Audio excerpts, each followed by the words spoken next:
হাসিনা যদি আদৌ বাংলাদেশে আসে, হাসিনা যদি এমনকি দৃষ্টতা চিন্তা করে, তাহলে সে একমাত্র আসবে গণহত্যার আসামি হয়ে তার বিচার করার জন্য।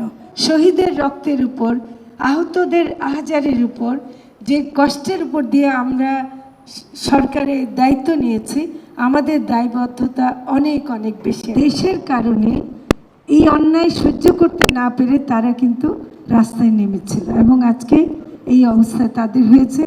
অনেকের পেটে গুলি লেগে যে বর্ণনাটা করলেন, আমি অনেককে দেখেছি সরওয়ার্দী হাসপাতালেও পেটে গুলি লেগে যেভাবে বেরিয়েছে, তার পুরো পাকস্থলীটা নষ্ট হয়ে গেছে। কিন্তু এরা স্বাভাবিক জীবন হতে এদের অনেক সময় লাগবে। তা আমরা যারা সুস্থ আছি, আমরা হয়তো সেই সময় রাস্তায় ছিলাম, কিন্তু আমরা যে কোনো কারণ হয়ে আল্লাহর রহমতে আমরা ভালো আছি, অন্যান্য ছেলেরা ভালো আছে, হাসনাতরা সুস্থ আছে। এটা আমি আল্লাহর কাছে শুকর আদায় করি যে হাসনাতরা, সার্জিসরা সুস্থ আছে। কিন্তু আমাদের দায়িত্ব অনেক বেড়ে গেছে। আমি মনে করি যে আমাদের যে দায়িত্ব শুধুমাত্র কয়েকটা মন্ত্রণালয় চালানো না, আমাদের পুরো দেশের প্রতি আমাদের তাদের প্রতি দায়বদ্ধতা অন্য যে কোনো সরকারের চাইতে বেশি, এমনকি একটা নির্বাচিত সরকারের চাইতে বেশি। একটা নির্বাচিত সরকার শুধু তার দলীয়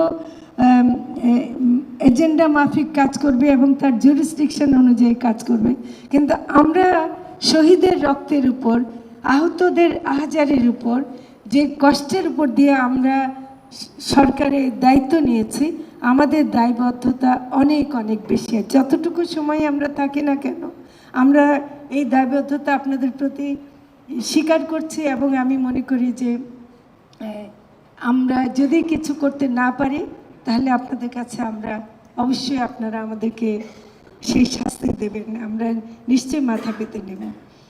আমি যখন পিলখানা দিয়ে ঢুকছিলাম তখন আমার গা শিউরে উঠছিল, কারণ 2009-এর পরে এদিকে আমরা কখনো আসিনি, কিন্তু আমার গা শিউরে উঠছিল সেই দৃশ্যের কথা ভেবে।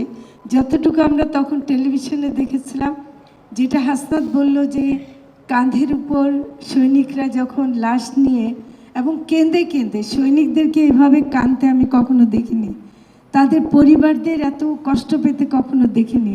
তখন মনে হচ্ছিল যে এখানে আপনাদের, এখন যারা আপনারা আছেন, আপনাদেরকে কিন্তু অনেক অনেক কাজ করতে হবে এবং এই বিচার চাইতে হবে। এই বিচার আমরা চাইব এবং এই বিচার হবে।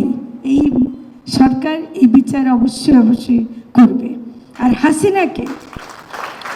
হাসিনা যদি আদৌ বাংলাদেশে আসে, হাসিনা যদি এমনকি দৃষ্টতা চিন্তা করে, তাহলে সে একমাত্র আসবে গণহত্যার আসামি হয়ে তার বিচার করার জন্য।